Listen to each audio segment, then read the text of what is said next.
നമ്മൾ തുടരാൻ താല്പര്യമില്ല എന്ന് പറഞ്ഞാൽ അത് പുറത്തിറങ്ങിയാൽ അത് വളരെ മോശമല്ലേ? നമ്മളൊരു പരാതി ഇതേ സിസ്റ്റത്തിൽ കിടക്കില്ലേ?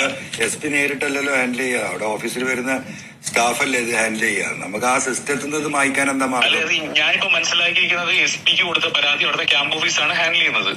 അപ്പം അത് അതിന്റെ പുറത്തേക്ക് ഒരാളും അത് അറിയാനും പോണില്ല. അപ്പം മേൽ പറഞ്ഞ പരാതി തുടരാൻ താല്പര്യമില്ല എന്ന് പറഞ്ഞ് അൽമാഷ പോലും എന്റെ അടുത്ത് പറഞ്ഞ അങ്ങനെ കേട്ടോ, എമ്മിലോട്ടുള്ള സ്വാതന്ത്ര്യം കൊണ്ടായിരിക്കും അങ്ങനെ എന്റെ അദ്ദേഹം പറഞ്ഞത്. ഞാനത് അദ്ദേഹത്തോട് സംസാരിച്ചിട്ടുണ്ട്. അദ്ദേഹം അങ്ങനെ ചെയ്യാന്ന് തന്നെ എനിക്ക് പറഞ്ഞിട്ടുണ്ടെന്നാണ് പറഞ്ഞത്. അത് അദ്ദേഹത്തിനോടുള്ള സ്വാതന്ത്ര്യം കൊണ്ട് പറഞ്ഞാണ്, വേറെ തെറ്റിദ്ധരിക്കരുത്. നിങ്ങൾ തമ്മിൽ എത്രത്തോളം ആത്മബന്ധം ഉണ്ടോ അത്രയും പോലും ഇല്ലെങ്കിൽ പോലും ഒരു സഹോദരി ബന്ധം ഉള്ളതുകൊണ്ടാണ് എന്റെ അടുത്ത് ആ ഒരു ഫ്രീഡത്തിൽ പറഞ്ഞത്. ഞാൻ ചോദിക്കുന്നത്, നമുക്കിപ്പോ ഇതില് ഇലക്കും മുള്ളിനും കേടില്ലാതെ ഈ വിഷയം ഇപ്പൊ ആ കൊടുത്ത മെയില്, ആ മെയിലിൽ നിന്ന് അത് ഡിലീറ്റ് ചെയ്യാൻ എന്താ മാർഗം? അതിന് വേറെ വഴിയില്ല. അത് ഓൾറെഡി അത് പ്രിന്റ് എടുത്തു ഈ ശശിനെ കാണിച്ചിട്ടുണ്ട്. അയാൾ അവിടെ ഇല്ല, അയാൾ 2 ദിവസം ലീവാണ്. അപ്പൊ അവരെ അറിയിച്ചിട്ടുണ്ട്. അല്ല അത് ഓക്കെ, ശശിയല്ല മലപ്പുറം എസ് പി അല്ല ഇപ്പൊ അറിയുള്ളൂ. ഞാൻ ചോദിക്കുന്നത് ഇപ്പൊ ഈ പോലീസുകാരൊക്കെ ഇപ്പൊ നിങ്ങൾക്ക് ബന്ധമുണ്ടോ? ഇത്രയും കാലം ഇവിടെ വർക്ക് ചെയ്ത് അല്ല, ഞാൻ നേരിട്ട് അവരോട് ആരോട് സംസാരിച്ചിട്ടില്ല. ഈ ശശി ഇത് അറിഞ്ഞപ്പോ ശശി ഇത് DIG-നെ അറിയിച്ചു. അപ്പൊ DIG ആണ് എന്നെ വിളിച്ചറിഞ്ഞ, സുഹൃത്തെ ഇങ്ങനെ അൻവർ MLA സാർ എന്താ ഇങ്ങനെ നീയോട്ട് നല്ല ബന്ധമല്ലേ, എന്താ ഇപ്പൊ സാർ ഇങ്ങനെ ഇതിന്റെ അകത്ത് ഇങ്ങനെ ആവശ്യം ഇല്ലാതെ നിന്നോട് എന്തെങ്കിലും ദേഷ്യമുണ്ടോ? ഞാൻ പറഞ്ഞു എന്നോട് ഒരു ദേഷ്യമില്ല, 3 വർഷം ഞാൻ നല്ല ബന്ധം തന്നെയായിരുന്നു, വിളിച്ചാലും വിളിച്ചില്ലെങ്കിലും. അപ്പൊ എന്നോട് അങ്ങനെ അദ്ദേഹത്തിന് ഒന്നിട്ട് കാര്യമില്ല. ശശിയോട് എന്തെങ്കിലും ദേഷ്യം ഉണ്ടാവാം, പക്ഷെ അല്ലാതെ എന്റെ അടുത്ത് അങ്ങനത്തെ ഒരു വികാരം അദ്ദേഹത്തിനില്ല, എനിക്ക് നല്ല ഉറപ്പുണ്ടെന്ന് പറഞ്ഞു. അപ്പൊ നീ ഒന്ന് അദ്ദേഹത്തിനോട് സംസാരിക്കുകയോ മറ്റോ ചെയ്യൂ, ഇങ്ങനെ അത് സാറൊക്കെ അത് ഇട്ടെടുത്തു കഴിഞ്ഞാല് അത് അനാവശ്യമായിട്ട് അനാവശ്യമായ ഒരു കോൺട്രവേഴ്സിയാണ്. മീൻസ് സാർ അതൊരിക്കലും മറ്റു പരാതി നടന്നു പോകട്ടെ, പക്ഷെ സാർ ഒരിക്കലും അത് വന്നു കഴിഞ്ഞാല് അത് മറ്റൊരു ഹൈ പ്രൊഫൈലിലേക്ക് അത് വെറുതെ പോകും. അപ്പം അത് നീ സാറിനോട് സംസാരിക്കുന്നു പറഞ്ഞു. ഇപ്പൊ നമ്മളെ DIG ആണ് കോഴിക്കോട്, അല്ല തൃശ്ശൂര്. അതെ, എനിക്ക് വേണ്ടി നിങ്ങളൊന്ന് ഇത് ചെയ്യുക. തൃശ്ശൂർ DIG-നെ മാനേജ് ചെയ്യാൻ പറ്റൂലേ? ഇല്ല, അവരൊക്കെ ട്രാൻസ്ഫർ ആയി പോവാണേ. നാളെ അവര് റിലീവ് ചെയ്യാണ്. അല്ല ഇപ്പൊ അടുത്ത ആള് വന്നാലും നിങ്ങളെ ഗ്രൂപ്പ് അങ്ങനെ മാനേജ് ചെയ്യാനല്ലോ. അപ്പൊ അതിന്റെ അകത്ത് എനിക്ക് ഒറ്റ റിക്വസ്റ്റ് MLA-യോടുള്ളൂ. MLA കൊടുത്ത പരാതി ഒന്ന് വിഡ്രോ ചെയ്യണം. അത് എന്റെ പേഴ്സണൽ റിക്വസ്റ്റാ. അല്ല പറയുന്നത് ഇറ്റ്സ് ഓക്കെ. ഞാൻ ചോദിക്കുന്നത് അങ്ങനെയാണെന്നുണ്ടെങ്കിൽ ഇപ്പൊ നമ്മൾ ഈ പരാതി അവിടെ ഈ സിസ്റ്റത്തിൽ നിന്ന് ഡിലീറ്റ് ചെയ്യാൻ എന്താ മാർഗം? നമ്മളൊരു പരാതി അതിന് ഒരു വഴിയില്ല. MLA ഇങ്ങനെ ഒരു പരാതി കൊടുത്ത അതിന് അടുത്ത ഒരു കണക്റ്റിംഗ് മെയിലായിട്ട് ഈ പരാതി തുടരാനായിട്ട് എനിക്ക് താല്പര്യമില്ല എന്ന് പറഞ്ഞ് ഒരു മെയിൽ അയക്കുന്ന അല്ലാതെ വേറെ ഒരു വഴിയില്ല. അല്ലെങ്കിൽ MLA-യോട് അങ്ങോട്ട് പറയത്തില്ലേ ഒരു സ്മാർട്ടായിട്ട് ഇങ്ങനെ ഒരു സൊല്യൂഷൻ ഉണ്ടെന്ന്? ഒരു കാര്യത്തിന് നിങ്ങൾ എനിക്ക് എന്റെ സമാധാനത്തിനെങ്കിലും ഇതൊന്ന് ചെയ്യും പ്ലീസ്. ഞാൻ ഒന്ന് റിക്വസ്റ്റ് ചെയ്യാം. നാളെ നമുക്ക് തീരുമാനം ഉണ്ടാക്കാം. അപ്പൊ ഞാനിത് ഇങ്ങനെ ഈ രീതിയിൽ അല്ലെങ്കിൽ അവൻ എന്നോട് മുഴുവൻ ശത്രുത, അത് നിങ്ങൾ എത്രത്തോളം മനസ്സിലാക്കണമെന്ന് അറിയത്തില്ല. അൽമാഷോട് ചോദിച്ചറിയാം. അവൻ എന്റെ ഒപ്പം ഈ ശശിക്ക് നമ്മൾ തമ്മിൽ ഒരിക്കൽ പോലും ഫോണിൽ സംസാരിക്കാത്ത ആളാ. അത് നിങ്ങൾ പറഞ്ഞത്രത്തോളം വിശ്വസിക്കുന്ന എനിക്കറിയത്തില്ല. അതായത് അവന്റെ പ്രശ്നം എന്ന് പറഞ്ഞാൽ അവൻ ഈ പഴയ സ്കൂളുകൾ 1ാം റാങ്ക് എത്തേണ്ട ആൾക്കാരില്ല, 50 മേടിക്കാനായിട്ട്. അപ്പൊ അവരുടെ ഒരു വിചാരം അടുത്തവന് 50-49 കിട്ടാവുള്ളൂ, എനിക്ക് മാത്രമേ 50 കിട്ടാവുള്ളൂ. ഈ പഴയ സ്കൂളിലെ കുതിരിപ്പ് ആൾക്കാരല്ലേ, അവൻ അങ്ങനത്തെ ഒരുത്തനാ.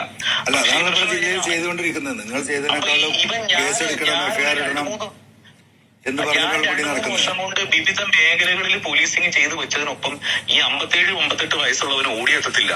കാരണം എന്റെ വയസ്സന്ന് 31 ഉള്ളൂ, ഇവന് 57 അതിന്റെ ഒരു വ്യത്യാസം ഉണ്ടല്ലോ. അപ്പൊ ഇവൻ എന്തുവായി? അപ്പം ഈ ചെയ്തു വെച്ചവൻ ചെയ്തതെല്ലാം മോശമാണെന്നുള്ള സ്ഥാനത്തിൽ സംസാരിച്ചിരിക്കുക. അപ്പൊ ഇവൻ കൂടെയുള്ള പോലീസുകാരോടും SI-മാരോടും CA-മാരോടും DYSP-മാരോടും എല്ലാം എന്റെ കുറ്റം പറയുക. മുകളിലോട്ടുള്ള ഇവന്റെ അടുപ്പക്കാരോടും വിളിച്ചു പറയുക, ഇവന്റെ ബാച്ചുകാരോടും വിളിച്ചു പറയുക, അയാൾ ചെയ്ത് ശരിയല്ല, ഞാനാണ് ഇപ്പൊ ചെയ്യുന്നത്, ഞാനാണ് ഇപ്പൊ മണ്ണ് പിടിക്കുന്നത്, ഞാനാണ് കല്ല് പിടിക്കുന്നത്, അയാളതൊന്നും പിടിച്ചില്ല. അങ്ങനെ ഇങ്ങനെ പറഞ്ഞ് മോശമാക്കിക്കൊണ്ടിരിക്കുക. അപ്പൊ അയാളുടെ അടുത്താണ് ഈ സാധനം കിട്ടിയിരിക്കുന്നത്. അപ്പൊ MLA ഉദ്ദേശിക്കുന്നത് അതേപോലെ ഒരു 4-5 ദിവസം മുമ്പ് ഒരാളോട് പറഞ്ഞതേ കണ്ടില്ലേ, വയനാട്ടില് ഉരുൾപൊട്ടലുണ്ടായി. ഞാൻ മലപ്പുറത്തുള്ളതുകൊണ്ടാണ് ഉരുൾപൊട്ടൽ ഇവിടെ ഇല്ലാതിരുന്നത്. ഞാൻ അനങ്ങാൻ സമ്മതിച്ചിട്ടില്ല. അത് ഇങ്ങനെ എന്താ പറഞ്ഞ ഈ ശുദ്ധം ദുഷ്ടന്റെ ഫലം ചെയ്യുന്നോ അല്ലെങ്കിൽ ഈ പൊട്ടനോ എങ്ങനെ വേണേലും ഇതിനെ വിളിക്കാം. പക്ഷെ ഇവന്റെ ആകെ ബലം എന്ന് പറഞ്ഞത് ADG അല്ലാണ്ട് MR Ajith Kumar sir support ചെയ്യുന്നതല്ലാതെ ഇവന് വേറെ ഒരു ബലവും ഒരു തേങ്ങയില്ല. അപ്പൊ അങ്ങേര് ശക്തനായി നിൽക്കുന്ന ഒരു കാലഘട്ടം ആയതുകൊണ്ട് ഇവനിങ്ങനെ നിന്ന് പോകണം. അല്ലെ ഇവനെ എന്നേ ആൾക്കാർ ഓടിച്ചത്. ഇവനെ പാലക്കാട് ജില്ലയിൽ അവിടുത്തെ പോലീസുകാർ കേട്ടിട്ടില്ലായിരുന്നു DYSP വരെ, ഇവനല്ല KPS SP ആയിട്ട് വരെ. കൺഫേർഡ് SP എന്ന നിലക്കില് ഈഗോ അദ്ദേഹത്തിന് നല്ലോണ്ടെന്ന് തോന്നുന്നു അല്ലേ? അതെ, അദ്ദേഹത്തിന് പ്രശ്നം എന്ന് പറഞ്ഞാൽ ഈ ഡയറക്റ്റ് IPS മുഴുവൻ കുറ്റം പറയുക. സത്യത്തിൽ ഇതിന്റെ അകത്ത് ഈ IPS അസോസിയേഷനെ പറ്റിയ പാകപ്പിഴെന്ന് പറഞ്ഞാൽ ഇവർക്ക് ഇതൊന്നും അറിയത്തില്ല. ഇവന് ശരിക്കും ഡയറക്റ്റ് IPS ഇഷ്ടമല്ല. കാരണം ആ പ്രമോട്ടിയുടേതായിട്ടുള്ള അസോസിയേഷൻ IPS അസോസിയേഷൻ ഇങ്ങനെ ഒരു പരാതി ഇതിന്റെ പ്രശ്നം എന്ന് പറഞ്ഞാൽ ഇതിന്റെ അകത്ത് ഈ MLA ഒരു ബൈറ്റിന്റെ ഒരു ചെറിയ ഭാഗം ഇവര് തെറ്റിദ്ധരിച്ചു. അതായത് ഒരു ചെറിയ ഭാഗത്തിൽ എങ്ങാണ്ട് ഈ IPSകാരെന്ന് പറഞ്ഞ എന്തോ ഒരു ജനറൽ ആക്കുന്ന സ്റ്റേറ്റ്മെന്റിൽ എന്തോ ഒരു സാധനം MLA. പക്ഷേ ഈ കേൾക്കുന്നവൻ പറയുന്ന ആളുടെ ഉദ്ദേശമല്ലല്ലോ കേൾക്കുന്ന ആൾക്ക് തോന്നുന്നത്. അപ്പൊ ഇവർക്ക് അങ്ങനെ തോന്നി. അതിന്റെ പേരിൽ കുറച്ച് ആൾക്കാര് മറ്റേ ഈ കാള വെക്കുന്ന കെട്ടപ്പോളെ കയറെടുത്തിറങ്ങി. എന്നിട്ട് ആ റെസൊല്യൂഷനും പാസ്സാക്കി, നാണവും കെട്ടു, MLA മാപ്പ് വിട്ടു. ഇപ്പം പുറത്തിറങ്ങി തുണിയിടാതെ പുറത്തിറങ്ങാൻ പറ്റാത്ത അവസ്ഥയായി. KPA അസോസിയേഷൻ തിരിച്ചും പറഞ്ഞു. നാട്ടിക്കേസായിട്ടിരിക്കുക. ഒരാവശ്യമില്ലായിരുന്നു ഒരു പ്രൊമോട്ടിക്ക് വേണ്ടി രക്ഷിക്കുന്നത്. കാരണം ഈ പ്രൊമോട്ടിമാർക്ക് ഡയറക്റ്റ് IPSകാരുമായിട്ട് യാതൊരു താല്പര്യമില്ല, എസ്പെഷ്യലി ഇവന്. കാരണം ഇവൻ ഈ ഭയങ്കര ഞാനാണ് ഒന്നറാൻ കയറാൻ, ഞാൻ മറ്റേ ചായ പോലും കുടിക്കില്ല എന്ന് പറഞ്ഞ് ഇങ്ങനെ നാട്ടുകാരെ പിടിച്ച് നടക്കല്ലേ. അതിപ്പോ പുള്ളി SP നിങ്ങൾ ഇവിടെ 3 വർഷം വർക്ക് ചെയ്ത സമയത്ത് ഉണ്ടായ പെർഫോമൻസിന്റെ മേലെ പോകണം. അതിലേറെ FIR വേണം, അതിലേറെ പെറ്റി കേസ് വേണം, അതിലേറെ മണ്ണ് പിടിക്കണം. ഞാൻ 84 ബെഞ്ച് മാർക്കിലെ ബേസിക് പോലീസിംഗ് ചെയ്തു വെച്ചേ.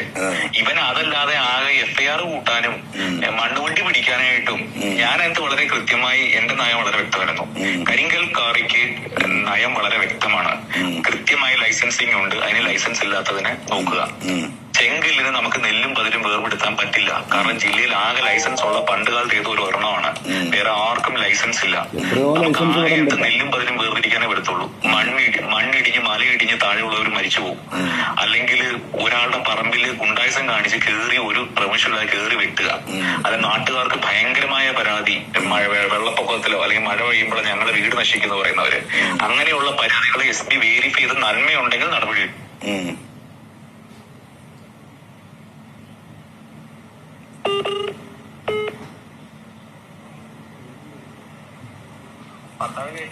ഇല്ല, ഞാനൊരു കോളിലാണ്, വാട്സാപ്പിലാണ് സാർ.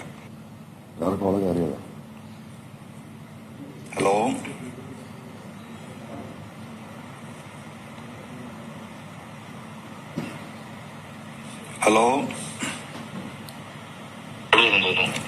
കോള് തന്നു. ഞാനത് റിജക്ട് ചെയ്തപ്പോ ആക്സെപ്റ്റ് ബട്ടൺ ആയിപ്പോയി. അപ്പം ഞാനത് നെല്ലും പതിരും വേർതിരിച്ച് പിടിക്കാനാണ് പറഞ്ഞേക്കുന്നത്. ഇപ്പൊ മണ്ണാണെങ്കിൽ ലൈഫ് മിഷനിൽ പിടിക്കുന്ന ലൈഫ് മിഷനിൽ പോകുന്ന ഒരൊറ്റ വണ്ടി പിടിക്കരുത് ഞാൻ പറഞ്ഞിട്ടുണ്ട്. അതായത് ഭ്രാന്താണ്. അത് നിങ്ങൾ മാറ്റാത്തത് എന്റെ കുറ്റമല്ല. അല്ല, അവിടെയാണല്ലോ പ്രശ്നം ഉണ്ടായത്.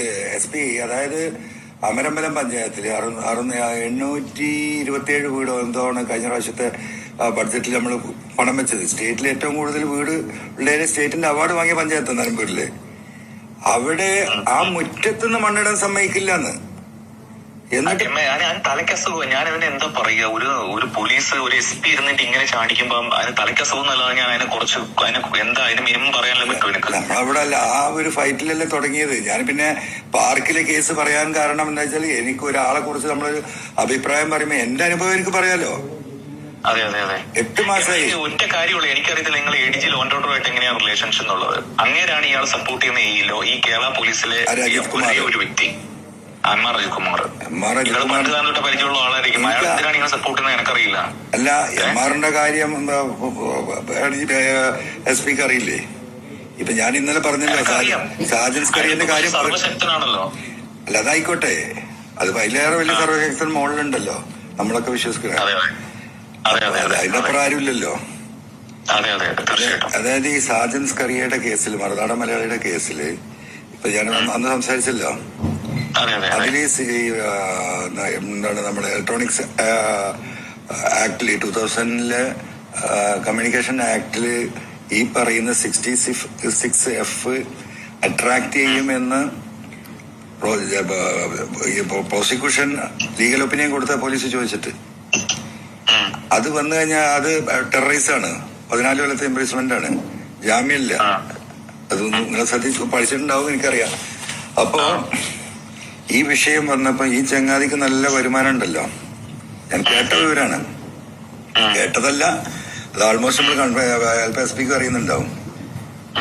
ഈ സാജൻ സ്കറിയയുടെ ആളുകള് ഇദ്ദേഹത്തെ ബന്ധപ്പെട്ടിട്ട് 2 കോടി രൂപയാണ് ഓഫർ ചെയ്തത്. എം.ആർ. അജിത് കുമാർ, നിങ്ങളത് കേട്ടിട്ടില്ലേ? ഇപ്പൊ അതിലൊരു പ്രശ്നം നടക്കുന്നുണ്ട്.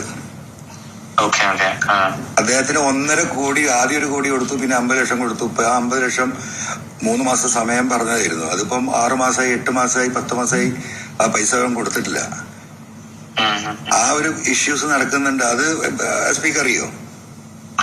അതെനിക്കറിയില്ല കേട്ടോ. പക്ഷെ ഇദ്ദേഹം പൊളിറ്റിക്കൽ സെക്രട്ടറി ശശി സാറിന്റെ സ്വന്തം ആളാണല്ലോ. അതൊന്നും ഇപ്പൊ ശശി സാറൊന്നും ഇപ്പൊ ഈ പൈസ വാങ്ങുന്ന അറിയില്ലല്ലോ. ഇങ്ങനെ അതറിയില്ല, അദ്ദേഹത്തിന് അറിയില്ല. പിന്നെ അദ്ദേഹത്തിന്റെ ഈ എം.ആറിന്റെ മുഴുവൻ ബന്ധങ്ങളും ബിസിനസ്സുകാരായിട്ടാണ്. Full friends ബിസിനസ്സുകാരാണ്. അതറിയില്ല നിങ്ങൾക്ക്? നിങ്ങളിപ്പോ കുറെ കാലം അദ്ദേഹത്തിന് കീഴിൽ നിന്നല്ലേ? അദ്ദേഹത്തിന് തൃശ്ശൂർ റൂറലായിട്ട് ഭാര്യ വീട്ടുണ്ട്, അവിടെ കുറെ ബിസിനസ് പരിപാടികളൊക്കെ ഉണ്ട്, ഞാൻ കേട്ടിട്ടുണ്ട്. പലരും തമിഴ്നാട്ടിൽ ബിസിനസ് ഉണ്ട്, അവിടെ ഉണ്ട്, ഇവിടെ ഉണ്ട്, ഇതൊക്കെ ഉണ്ടല്ലോ. ഇപ്പൊ ഈ ഗവൺമെന്റിന് ഇത്രയും ഇൻട്രസ്റ്റ് ഉണ്ടായ ഈ നാട്ടിൽ ഇത്രയും വർഗീയ വിദ്വേഷം കത്തിപ്പരിച്ച് അവന്റെ അടുത്തുനിന്ന് കാശ് വാങ്ങിയാൽ പിന്നെ എങ്ങനെയാ ഈ കാര്യങ്ങൾ നടക്കുക? അല്ല, ഇപ്പൊ ഇങ്ങനെ ന്യൂസേ നിങ്ങൾ കേട്ടിട്ടില്ല? അല്ല, ഇയാൾ ഈ കാശ് മേടിച്ചാലും ഞാൻ ശ്രദ്ധിച്ചിട്ടില്ല കേട്ടോ. ഞാൻ അവിടെ നിന്ന് പോയ മാനസികാവസ്ഥയിൽ ഞാൻ ഇതൊന്നും ഫോളോ അപ്പ് ചെയ്യാനായിട്ടുള്ള ഒരു സെറ്റപ്പിലല്ലായിരുന്നല്ലോ. അതുകൊണ്ട് ഞാൻ ആ APS ഞാൻ അങ്ങ് ഒതുങ്ങി കൂടി. നിങ്ങളൊന്ന് വിളിച്ചന്വേഷിച്ച് നോക്കും, നിങ്ങൾ ആളുകളുണ്ടല്ലോ ഇഷ്ടംപോലെ. മനസ്സിലാവും. ഞാൻ ഈ കഴിഞ്ഞ 8-9 മാസത്തിൽ ആന്റി ടെററിസ്റ്റ് കോഡിൽ ബേസിക് കാര്യങ്ങൾ ചെയ്തിരിക്കുകയെന്നല്ലാതെ, കുറച്ച് മാവോയിസ്റ്റുകളെ പിടിച്ചെന്നല്ലാതെ ഞാൻ ഈ ഇവന്മാർ എന്തെങ്കിലും കാണിക്കുകയോ സംസാരിക്കുകയോ ഒരു ഇനം പോയിട്ടില്ല. ഇതിപ്പം ഇവന്മാരായിട്ട് സജസ്റ്റ് ചെയ്തിട്ടല്ല എന്നോട്. എം.ആർ. അജിത് കുമാർ അല്ലേ ഇപ്പം ഈ ശശിനെ സപ്പോർട്ട് ചെയ്യുന്നത്? അതെ, ഒറ്റൊരാളേ ഉള്ളൂ, M R. Ajith Kumar. That's the only person. അപ്പം പുള്ളിയുടെ ഇൻട്രസ്റ്റ് എന്താ? ഈ പറഞ്ഞതുപോലെ തന്നെയാണ് കാര്യങ്ങള്. പുള്ളിയുടെ ഫ്രണ്ട്സ് ഒക്കെ ഈ ബിസിനസ് സർക്കിളിൽ പെട്ട ആളുകളാണ്. ഇയാള് പണ്ട് പാലക്കാട് SP ആയിരുന്ന സമയത്ത് ഇയാൾ SI ആയിരുന്നു. ഇയാള് ബാക്കിയുള്ളവരുടെ നീതി ന്യായം പറഞ്ഞാൽ എം.ആർ. അജികുമാർ ഒരു സ്ഥാനം പിടിച്ചു പറഞ്ഞാൽ എന്തും ചെയ്യും. അത് തല്ലാൻ പറഞ്ഞാൽ തല്ലും, കൊല്ലാൻ പറഞ്ഞാൽ കൊല്ലും. അടിമക്കണ്ണാണ്. അതുകൊണ്ടാണ് അവിടെ ഇരുത്തിയിരിക്കണേ. ആ ഒറ്റ കെയറഫിലായിരിക്കുന്നത്. ഒറ്റ കെയറഫിൽ. കാരണം ഇയാൾ പണ്ട് തൃശ്ശൂരായി റേഞ്ച് AG ആയിരുന്നു 3-4 വർഷം. അന്ന് അപ്പം ആ ബന്ധങ്ങൾ മലപ്പുറത്തുണ്ട്. അപ്പൊ മലപ്പുറത്തിന്റെ എല്ലാ കൊട്ടേഷൻസും ശശി ഇരിക്കുന്നതുകൊണ്ട് ശശി ഒന്നും മൈൻഡ് ആകത്തില്ല. ശശി നീതി ന്യായവും മറ്റതൊക്കെ പറഞ്ഞാൽ എം.ആർ. ഒരു സാധനം പിടിച്ചാൽ പിന്നെ ആ ഏരിയയിലോട്ട് പോകത്തില്ല. അപ്പം മലപ്പുറത്തെ എല്ലാ കൊട്ടേഷനും നടന്നു നോക്കുള്ളൂ. നീതിയാണ് ശശിന്റെ നീതി, അതേ ഉള്ളൂ. അല്ലാതെ വേറെ നീതിയൊന്നുമില്ല. അപ്പൊ SP ഇപ്പൊ അറിയാലോ എം.ആർ. അജിത് കുമാർ എങ്ങനെയാന്നുള്ളത് ഇപ്പൊ ഞാൻ നിങ്ങളോട് പറയണ്ടല്ലോ. അതെ, നിങ്ങളെ അനുഭവങ്ങൾ നിങ്ങൾക്കറിയാലോ അദ്ദേഹത്തിന്റെ ലൈൻ ഓഫ് ഓപ്പറേഷൻ എന്താന്നുള്ളത്. ഭയങ്കര ക്രൂരനായ മനുഷ്യനാണ് കേട്ടോ. എനിക്ക് പേര് വിജയൻ സാർ നശിപ്പിച്ചു വെച്ചത് അയാളുടെ അടുത്താണ്. അതുകൊണ്ട് നമുക്ക് അയാളുടെ പേര് കേൾക്കുമ്പോൾ വിജയൻ സാറാണ് മുഖ്യമന്ത്രി അല്ലേ ഉദ്ദേശിച്ചത്? ഒരു തർക്കമില്ല നിങ്ങളെ പറഞ്ഞത്. അദ്ദേഹത്തെ മാത്രമല്ല, പി വിജയനെ സസ്പെൻഡ് ചെയ്തിട്ട് നശിപ്പിച്ചു വെച്ചേക്കണം മുഴുവൻ ഇയാളത്തെ ഒരുത്തനാ.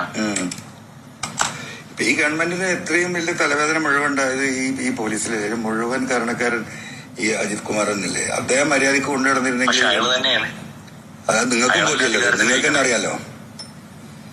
ഇവിടെ ഒരുവിധം IPS ഒക്കെ അത് അറിയാലോ, ഉണ്ടായിരിക്കല്ലേ? എന്താ ചെയ്യാ?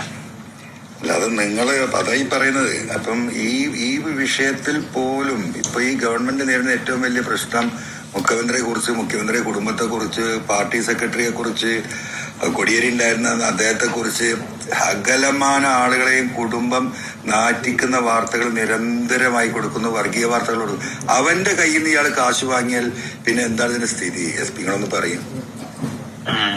അല്ല, നിങ്ങൾ തന്നെ പറയാം. നിങ്ങൾ അജിത്തിന്റെ ആ ഒരു സ്വഭാവം അറിയുന്ന ആളുകൾ കൂടെ വർക്ക് ചെയ്യുന്നവര് അത് മനസ്സിലാക്കി കഴിഞ്ഞാൽ അവരുടെ മാനസികാവസ്ഥ എന്താ? അപ്പൊ അവിടെയാണ് ഇതിന്റെ വിഷയങ്ങള്. MLA എന്റെ കാര്യത്തിൽ ഒരു ഇതാക്കാം. നാളെ എനിക്കൊന്ന് പരിഹാരമാക്കി തന്നെ തിങ്കളാഴ്ച മനസ്സമാനമായിട്ട് ജോലി ചെയ്തിട്ടെ ഒരു മെയിൽ അയക്കി പ്ലീസ്. നാളത്തെ ഒരു ദിവസം കൂടി തരും SP. ഞാൻ എന്താ വെച്ചാല് ഞാൻ വിളിച്ചോളാം. MLA രാവിലെ തൊട്ട് വൈകുന്നേരം വരെ ഞാൻ വിളിച്ചോണ്ടിരിക്കണ. എപ്പോഴെങ്കിലും പറയാം, ഞാൻ ആ സമയത്ത് തിരിച്ചു വിളിക്കാം. അല്ല, ഞാൻ എപ്പോ എന്നെ നിങ്ങൾ വിളിക്കണോ? ഇപ്പൊ എന്താ രാത്രി 9:30 ശേഷം ഞാൻ 9:30 10 o'clock ആകുമ്പോഴേക്കും ഞാൻ വീട്ടിലെത്തുള്ളൂ. വഴിയൊന്നും നമുക്ക് സംസാരിക്കാൻ പറ്റുന്ന പ്രശ്നമല്ല. വണ്ടിയിൽ ആളുകൾ ഉണ്ടാവും ഒക്കെ. ഇപ്പൊ ഈ ഒരു ഇഷ്യൂ ചെയ്ത് നിൽക്കുന്നതുകൊണ്ട് നമുക്ക് അങ്ങനെ സംസാരിക്കാൻ വയ്യല്ലോ. ഫ്രീ ആയിട്ട് സംസാരിക്കാൻ കഴിയില്ല. നാളെ കൊണ്ട് എനിക്ക് വേണ്ടി ഇതൊന്ന് ചെയ്തതാ പ്ലീസ്. അത് ഞാൻ ചോദിക്കട്ടെ, നാളെ അനുകൂലമായിട്ട് ഇപ്പൊ ഞാൻ ഈ പറയുന്ന നമ്മുടെ ലീഡർഷിപ്പിൽ നിന്ന് അനുകൂലമായ തീരുമാനം ഉണ്ടാകുകയാണെങ്കിൽ എനിക്കൊരു വിഷയമില്ല. നമ്പർ 1. നമ്പർ 2, ഞാൻ ഒറ്റ കാര്യം കൂടി എസ് പിയോട് ചോദിച്ചോട്ടെ. ഇങ്ങനെ ഒരു എൻക്വയറിക്ക് പോയി കഴിഞ്ഞാൽ എസ് പിക്ക് ഇതിൽ എന്തെങ്കിലും വിഷയം വരുമോ? അല്ല, എൻക്വയറി ഓൾറെഡി നടക്കുന്നുണ്ട്, അതൊന്നും ആകത്തില്ല. എന്റെ പ്രശ്നം ഞാൻ പറഞ്ഞില്ലേ, MLA ഇതൊരു പരാതി കൊടുത്തു കഴിയുമ്പോൾ അത് പുറത്തു വന്നു കഴിയുമ്പോൾ ഞാൻ ഓൾറെഡി ഒരു കസ്റ്റോഡിയലത്തിന്റെ ഇഷ്യൂസ് തുടങ്ങി ഇങ്ങോട്ടേക്കുള്ള അറ്റാക്കുകൾ മുഴുവൻ നേടുമ്പോൾ എനിക്ക് അത് ഫേസ് ചെയ്യാനായിട്ടുള്ള, അത് MLA കൊടുത്ത ഒരു പരാതി എന്ന് പറയുമ്പോൾ അത് ഫേസ് ചെയ്യാനായിട്ടുള്ള മാനസികാവസ്ഥ ഇല്ല. മാനസികാവസ്ഥ ഒന്ന് മനസ്സിലാക്കിയാൽ മതി. അതൊക്കെ ഞാൻ സമ്മതിച്ചു. ഞാനിപ്പോ ചോദിച്ചു, ഞാൻ കൊടുത്ത പരാതി നിങ്ങൾക്ക് മെയിലിലാണ് ഡിലീറ്റ് ചെയ്യാൻ സംവിധാനം ഉണ്ടോന്ന് ചോദിച്ചു. പറ്റില്ല MLA, അറിയാലോ. അത് മനസ്സിലായി. അപ്പൊ പിന്നെ ഈ ഇതിൽ നിന്ന് നമുക്ക് ഇതിന് തടിയൂരണ്ടേ? MLA അതൊന്നും എനിക്ക് വേണ്ടി ഒന്ന് ചെയ്തുകൂടെ? ഈ പരാതിയുമായിട്ട് തുടരാൻ താല്പര്യമില്ല എന്ന് പറഞ്ഞിട്ട് ഒറ്റ സെന്റൻസിൽ ഒരു MLA ഒരു ഈ എത്രയോ വിഷയത്തിൽ അവനെ പിടിക്കാനായിട്ട് നിങ്ങൾക്കുണ്ട്. ഈ ലൈഫ് മിഷന്റെ ഇഷ്യൂ, അത് ഇത് എത്ര കാര്യങ്ങൾക്ക് നിങ്ങൾക്ക് പരാതി കൊടുക്കാനുണ്ട്. നിങ്ങൾ അത് ചെയ്താൽ പോരെ? ശശിനെ പിടിക്കാന്നുള്ളതല്ലേ നിങ്ങളുടെ ഉദ്ദേശം? എന്നോട് നിങ്ങൾക്ക് സ്നേഹമല്ലേ ഉള്ളൂ, അല്ലാതെ നിങ്ങൾക്ക് എന്നോട് ശത്രുതയില്ലല്ലോ. അല്ല, നമുക്ക് ഒരാളോട് ശത്രുത, നിങ്ങളോട് ഒരു ശത്രുത ഉണ്ടാവേണ്ട കാര്യം എനിക്കില്ലല്ലോ. നിങ്ങൾക്ക് അറിയാലോ, നിങ്ങളൊരു പ്രയാസത്തിൽ പെട്ടു, എന്നെ വിളിച്ചു, ഞാൻ സഹായിച്ചില്ല ആ കാലത്ത്. അതേ MLA, ആ നന്ദി ഉള്ളത് കൊണ്ടും ആ ഒരു സ്വാതന്ത്ര്യം എനിക്ക് ചോദിക്കാനുള്ളത് കൊണ്ടും അല്ലെ ഞാൻ മറ്റൊരാളെ കൊണ്ട് വിളിപ്പിക്കാതെ ഞാൻ MLA നേരിട്ട് വിളിച്ചത്. അതപ്പോ ഈ ദുരന്തങ്ങളിൽ നിന്ന് ഒരാളെ ദുരന്തത്തിൽപ്പെട്ട നമ്മൾ സഹായിക്കാന്നുള്ളതാണ് നമ്മളുടെ പോളിസി. എനിക്ക് വേണ്ടി ഇതൊന്നും ചെയ്യും. ഇനി നമ്മൾ ഇത്ര ഡിസ്കസ് എനിക്ക് സത്യത്തിൽ പറഞ്ഞിട്ട് തല പോഞ്ഞോണ്ടിരിക്കും 2 ദിവസമായിട്ട്. MLA എങ്ങനെയെങ്കിലും എനിക്ക് വേണ്ടിട്ട് ഒറ്റ സെന്റൻസിൽ ഇതിൽ നിങ്ങളൊന്ന് ഒന്ന് പിന്നോട്ട് വലിഞ്ഞാലും നിങ്ങൾക്ക് 100 വിഷയങ്ങൾ മുമ്പോട്ട് എടുത്ത് വയ്ക്കാൻ വേറെ ഉണ്ടല്ലോ. എത്രയോ ഇവനെതിരെയുള്ള പരാതി പോലീസുകാർ തന്നെ തരും.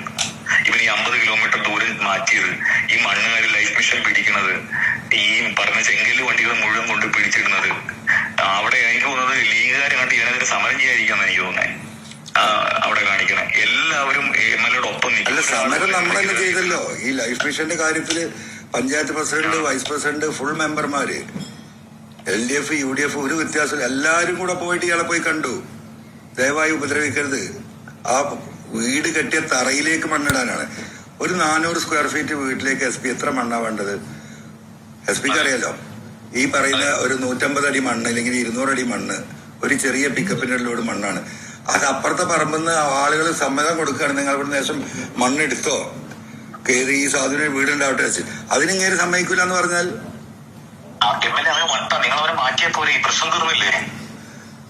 അതാണ് വിഷയം. ഈ ആദ്യ വട്ടന്മാരെ ഇവിടെ കൊടുത്തിട്ട് ഈ നാട് നശിപ്പിച്ചാൽ ഇത് നമ്മൾ ഇതിനെ ബാധിക്കുന്ന മുഴുവൻ ഈ ഗവൺമെന്റിനെയും പാർട്ടിനെയും ഈ പൊതുപ്രവർത്തകരെയല്ലേ. അയാൾക്കെന്താ നമ്മളൊക്കെ ഈ പുച്ഛം? ബേസിക് സംശയം ചോദിക്കട്ടെ, MLA ഭരണപക്ഷത്തിലെ ഒരു പ്രധാനപ്പെട്ട സ്വന്തമായിട്ട് മന്ത്രിസ്ഥാനം വേണ്ടെന്ന് പറഞ്ഞ് മാറിയിട്ടുള്ള ആളാണ്. അപ്പൊ നിങ്ങൾ പറഞ്ഞ ഈ പരാതിക്കൊന്നും അവിടെ നിന്ന് മാറ്റില്ലേ? ഞാനത് പറഞ്ഞില്ല, ഞാൻ പോലീസിൽ ഇടപെടലില്ല. ഇപ്പൊ SP 3 വർഷം ഇവിടെ ഉണ്ടായിട്ട് ഞാൻ എത്ര വർഷങ്ങളെ വിളിച്ചത്? വളരെ അപൂർവം. എനിക്കറിയാതെ, പക്ഷെ ഇത്രയും കൈ ഇട്ടിക്കഴിഞ്ഞാൽ നമ്മൾ ചെയ്യില്ല. നിങ്ങളെ പോലെ സീനിയർ ആൾക്കാർ അത് പറഞ്ഞ് ചെയ്യില്ല. അതെന്താ ചെയ്യാത്തതാണ് എന്റെ ചോദ്യം. നമ്മൾ പറഞ്ഞിട്ടില്ല. ഇവനിങ്ങനെ ഏറ്റവും വലിയ നീതിമാനായ ഉദ്യോഗസ്ഥനായി ഇതുപോലെയുള്ള കാര്യമില്ലല്ലോ. പാർട്ടിയല്ല തീരുമാനിക്കുന്നത് ആരെവിടെ ഇരിക്കണം എന്നുള്ളത്. ഞാനതിൽ ഇടപെട്ടിട്ടില്ല SP, അതുകൊണ്ടാ. നോക്കാം നമുക്ക്. അത് നിങ്ങളൊന്ന് ഇടപെട്ടൊന്ന് മാറ്റി. എന്തായാലും നാളെ രാത്രി നമുക്ക് സംസാരിക്കാം. നാളത്തേക്ക് ഞാനൊരു വഴി ഉണ്ടാക്കാൻ കഴിയാൻ നോക്കട്ടെ. ഒരു ഒറ്റ മെയിലിൽ തീരുന്ന ഒരു പ്രശ്നമാണ്. അതിന് എനിക്ക് മനസ്സമാനമായിട്ട് ജീവിക്കാം. ഇവനെ നിങ്ങൾ മാറ്റുക, തല്ലിക്കൊല്ലി എന്ത് വേണം ചെയ്യും. ഇത് എവിടെ എത്തിയെന്നറിയാം SP? അതായത് ഈ മരം മുറിച്ച് അതിന്റെ തേക്കിന്റെ അടിക്കഷ്ടം നിങ്ങൾ എടുത്തു. പിന്നെ ഈ എന്താ പറയാ മഹാഗണി, അവിടെ 2 സ്റ്റെമ്പായി നിൽക്കുന്ന വലിയ മരമുണ്ട്. ആ മരത്തിൽ നിന്ന് ഒരു സ്റ്റെമ്പ് കട്ട് ചെയ്തു, വലിയ ഒരു മരത്തിനേക്കാളും സൈസ് ഉള്ളത്. അത് നിങ്ങൾ ഫർണിച്ചർ ഇവിടുന്ന് കോട്ടക്കൽ നിന്ന് ഫർണിച്ചർ ഉണ്ടാക്കി ആ സാധനം ഇവിടുന്ന് കൊണ്ടുപോയി. എന്നിട്ട് ഇതൊരു ഇഷ്യൂ ആയി വന്ന സമയത്ത് നിങ്ങൾ നിങ്ങളുടെ വീട്ടിലുള്ള ഫർണിച്ചർ കത്തിച്ചു. അങ്ങനെ നിങ്ങളുടെ മദർ നിങ്ങളെ ഹലോ കോള് കയറിയതാ. എന്നിട്ട് ഇതൊരു ഇഷ്യൂ ആകും എന്ന് അറിഞ്ഞൊരു പ്രശ്നത്തിലേക്ക് പോകുന്നു എന്ന് അറിഞ്ഞപ്പോൾ നിങ്ങൾ വീട്ടിൽ ഈ ഫർണിച്ചർ കത്തിച്ചു. എന്നിട്ട് നിങ്ങളുടെ മദർ നിങ്ങളുമായി ബന്ധപ്പെട്ട ആളുകളെ വിളിച്ച് ചോദിച്ചു, കുഞ്ചുവിന് എന്തെങ്കിലും മാനസിക പ്രശ്നമുണ്ടോ, അങ്ങനെ ഫർണിച്ചർ എല്ലാം കത്തിച്ചല്ലോ. ഇതൊക്കെയാണ് ഇവിടുത്തെ ഡിസ്കഷൻ. അതുകൊണ്ടാണ് ഞാൻ പറയുന്നത്, അന്വേഷിച്ച് തീർന്നാൽ ഈ വിഷയങ്ങൾ അവസാനിച്ചില്ലേ SP? ഇതിങ്ങനെ നടക്കുകയാണ്. ഇതിപ്പോ ഞാൻ ഈ പരാതി പിൻവലിച്ചാൽ വേറെ പരാതി വരും. അല്ല, ആയിക്കോട്ടെ, അത് വേറെ ആര് പരാതി കൊടുത്താലും എനിക്ക് പ്രശ്നമില്ല. MLA ഒന്ന് വിഡ്രോ ചെയ്താൽ മതി. ലീഗിന്റെ MLA മാര് കൊടുത്താലോ? അത് കൊടുത്താൽ എനിക്ക് പ്രശ്നമില്ല. അവര് പ്രതിപക്ഷത്തിരിക്കുന്നവരല്ലേ, അവര് കൊടുത്തോട്ടെ, എനിക്ക് ഒരു പ്രശ്നമില്ല. അല്ല, ഞാൻ ചോദിക്കുന്നത് നിങ്ങൾ വളരെ ചെറിയ ഒരു എന്താ പറയാ ഇതിൽ നിന്നിട്ട് സംസാരിക്കുന്നത്. ഞാൻ പറയുന്നത് ഈ വിഷയം വീണ്ടും പൊന്തി വരും. നമ്മൾ ആ പറഞ്ഞ കാര്യത്തിൽ നിന്ന് നിങ്ങൾ മാറരുത്. എനിക്ക് വേണ്ടി ഒന്ന് ചെയ്തതാ പ്ലീസ്. നിങ്ങൾ മാറിയാൽ മതി. വേറെ ഭാര്യ എന്ത് കൊടുത്താലും എന്റെ വിഷയങ്ങളെ അല്ല. എന്താ പറയാ, എന്തായാലും SP നാളെ ഞാൻ ഇത്രയും റിക്വസ്റ്റ് ചെയ്യില്ലേ? 2 ദിവസമായിട്ട് നിങ്ങളെ വിളിച്ച് റിക്വസ്റ്റ് ചെയ്യുന്ന ഇതേ പോയിന്റ് അല്ലേ? നിങ്ങൾ ഒന്ന് എഗ്രി ചെയ്തിട്ട് എല്ലാം ഞാൻ സമ്മതിച്ചു. നിങ്ങളുടെ മാനസികാവസ്ഥ ഈ പറഞ്ഞതെല്ലാം ഐ അഗ്രി വിത്ത് യു. എനിക്ക് ഇപ്പോഴും മനസ്സിലാകാത്ത കാര്യം, SP എന്തുകൊണ്ടാണ് ഇങ്ങനൊരു എൻക്വയറി വരുന്നതല്ലേ നിങ്ങൾക്ക് നല്ലതെന്ന് ചോദിക്കുമ്പോൾ അത് വേണ്ട എന്ന് പറയുന്നത്. എൻക്വയറി നടന്നോട്ടെ, പക്ഷെ എനിക്ക് MLA കൊടുക്കരുത്, അത്രേ ഉള്ളൂ. അതിന് ഒപ്പോസിഷൻ MLA കൊടുത്താൽ എനിക്ക് ഒരു പ്രശ്നവുമില്ല. അൻവർ MLA കൊടുക്കരുത്. എന്താണ് എനിക്ക് മനസ്സിലാവുന്നില്ല. എന്താണ് നിങ്ങൾ ഞാൻ ഇത്രയും ഞാനൊരു ചോദ്യം കൂടി ചോദിച്ചു. നമ്മൾ പേഴ്സണൽ ക്വസ്റ്റ്യൻ, നമുക്ക് ഇതിൽ ഒരു എൻക്വയറി നടന്നാൽ ആ എൻക്വയറി നമുക്ക് ഈ നിങ്ങൾ ഈ ഫയല് ശരിയാക്കിയതിൽ എന്തെങ്കിലും പാളിച്ച നിങ്ങളുടെ അടുത്ത് വന്നു പോയിട്ടുണ്ടോ? ഒന്നുമില്ല. പിന്നെ എന്തിനാണ് എന്റെ SP നിങ്ങൾ ഭയപ്പെടുന്നത്? എനിക്ക് MLA കൊടുക്കുമ്പോ ഉണ്ടാകുന്ന പ്രശ്നം, അതിനൊരു വലിയൊരു ഹൈപ്പ് പോവും. അതിൽ എനിക്ക് വരുന്ന ഈ ഇമേജിൽ ഉണ്ടാകുന്ന ഡാമേജ്, ഓൾറെഡി ഞാൻ തകർന്നിരിക്കുന്ന മനുഷ്യനാണ്. അതുകൊണ്ട് എനിക്ക് അത് ഒരു ഒപ്പോസിഷൻ MLA കൊടുത്താൽ എനിക്ക് മനസ്സിലാവും. പക്ഷെ പരാമർശത്തിരിക്കുന്ന ഇത്രയും ശക്തനായ ഒരു MLA കൊടുക്കുമ്പോ എനിക്കുണ്ടാകുന്ന മാനസിക ബുദ്ധിമുട്ടുകൾ, അതാണ് എന്റെ പ്രശ്നം. എന്താ ചെയ്യാ? എനിക്ക് വേണ്ടി നിങ്ങളൊന്നും ചെയ്യുക. നിങ്ങൾ എന്നിട്ട് വേറെ ആരെങ്കിലും പരാതി കൊടുക്കുകയാണെങ്കിൽ കൊടുക്കട്ടെ, എനിക്ക് ഒരു പ്രശ്നവുമില്ല. ഓൾറെഡി ശ്രീത്ത് കൊടുത്തിട്ടുണ്ടല്ലോ. അല്ല, അതൊന്നും അവിടെ എത്തൂലേ, അതുകൊണ്ടല്ലേ. എന്ത് കഷ്ടാണ്. കാരണം നിങ്ങൾ പ്രബലരായിട്ടുള്ള വേറെ ആരെങ്കിലും കൊടുത്തോട്ടെ, അതൊന്നും ഒരു പ്രശ്നവുമില്ല. എന്തായാലും എനിക്ക് വേണ്ടി ഒന്ന് ചെയ്യേ. ഓക്കെ, നാളത്തെ ഒരു ദിവസങ്ങൾ എനിക്ക് തരൂ പ്ലീസ്. നീട്ടിക്കൊണ്ട് പോകരുത് പ്ലീസ്. ഞാനിപ്പോ 2 ദിവസമായിട്ട് നിങ്ങളെ വിളിച്ചോണ്ടിരിക്കുക. എനിക്കറിയാം നിങ്ങൾ വിചാരിച്ച തീരുന്ന കാര്യങ്ങളേ ഉള്ളൂന്ന്. എന്തായാലും നാളെ ഈ സമയത്ത് നമുക്ക് 10 o'clock നമുക്ക് സംസാരിക്കാം. അപ്പോഴേക്ക് ഒരു വിവരം തരാം. എന്തായാലും ഞാൻ ഇത്രയും പറഞ്ഞിട്ട് നിങ്ങൾ ഒരിക്കലുമല്ല, അങ്ങനെയൊന്നും വിചാരിക്കണ്ട. നമ്മളിപ്പോ ഇത്രയും എന്താ പറയാ ഡീറ്റെയിൽ ആയിട്ട് ഡിസ്കസ് ചെയ്തില്ലേ. അപ്പൊ നാളെ MLA എനിക്ക് വേണ്ടി ചെയ്തു തരുന്ന ഞാൻ വിശ്വസിക്കണോ? ഞാൻ വിളിക്കും നാളെ 10 മണിക്ക് ഞാൻ വിളിക്കും. ഹലോ, 10 മണിക്ക് ഞാൻ വിളിക്കും നാളെ രാത്രി. അല്ല, MLA മെയിൽ ചെയ്യുന്ന ഞാൻ വിശ്വസിക്കണോ? ഒരു പോസിറ്റീവായിട്ട് മറുപടി നമുക്ക് തരും. Don't worry. ഓക്കെ, ഇനി മറ്റു വിഷയങ്ങളിലേക്ക് വീണ്ടും ചർച്ച ചെയ്ത് നമുക്ക് ഒറ്റ പോയിന്റിലേക്ക് നിർത്താം. MLA ഒരു മെയിൽ അയച്ച് അതൊന്ന് ക്ലോസ് ചെയ്യണം. ഓക്കെ. അത് കഴിഞ്ഞിട്ട് ഈ ലോകത്തുള്ള ഏത് മനുഷ്യൻ കൊടുത്താലും എനിക്ക് പ്രശ്നമില്ല. ആയിക്കോട്ടെ. അത് ഓക്കെ, ശരി. Thank you. ഓക്കെ.